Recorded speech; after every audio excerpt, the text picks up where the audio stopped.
I had a vision, and it was a vision of Charlie. He was standing, and it was like he was looking at me from above, because it was a vision that I was having over my body, and he was standing and he was holding a cup. It was a gold cup. It looked like one of those ancient king's cups, and I knew that what he had inside that cup, it was a gold cup. It was not see-through or anything like that, but I was able to see through the top of him holding the cup, moving the cup a little side to side, that there was wine. I heard God say that's not anything else but wine. And I'm trying to clearly interpret this vision that I'm having, and God said he drunk from the cup of Jesus. He might have experienced the suffering of Jesus, that suffering to the point of death, but it was not in vain.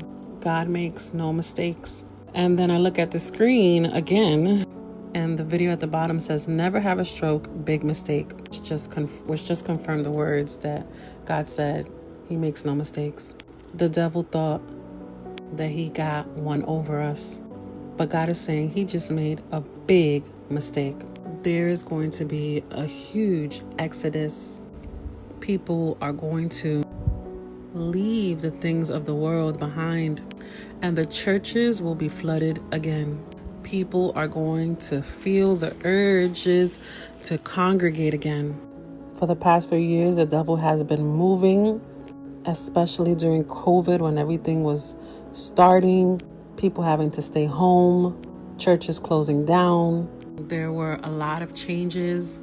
There was a time where God was removing the masks and revealing the truth of false prophets and leaders.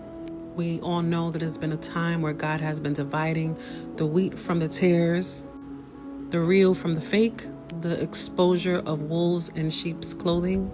But God is saying, my church again will be filled. There will be a lament. There will be a cry. But it's needed because it's the beginning of change.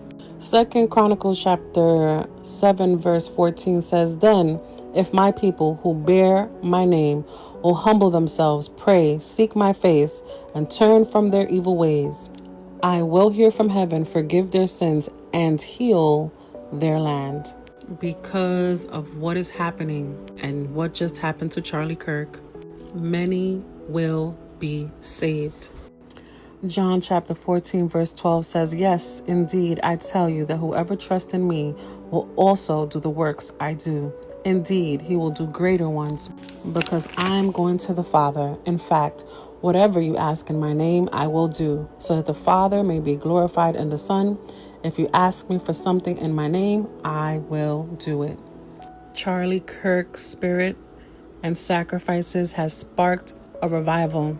This nation is about to see miracles, signs, and wonders. Thus says the Spirit of the living God. The gold cup, I do want to add, was very significant to me, because this morning I read the book of Exodus chapter 25, when the Lord is instructing Moses on how the sanctuary, the tabernacle, is to be built. And everything had gold, from the table to the cover of the ark, the walls inside, the walls outside, the menorah. Go read it when you have the time. It was definitely the King's Cup, King Jesus, which represents righteousness. God is having me go to Jeremiah 23, verse 5, where it says, "The days are coming, says Adonai God, when I will raise a righteous branch of David. He will reign as king and succeed. He will do what it is just and right in the land. In his days, Judah will be saved. Israel will live in safety, and the name given to him will be Adonai Tiskenu, the Lord our righteousness." God bless you. Shalom. And I see you in the next video.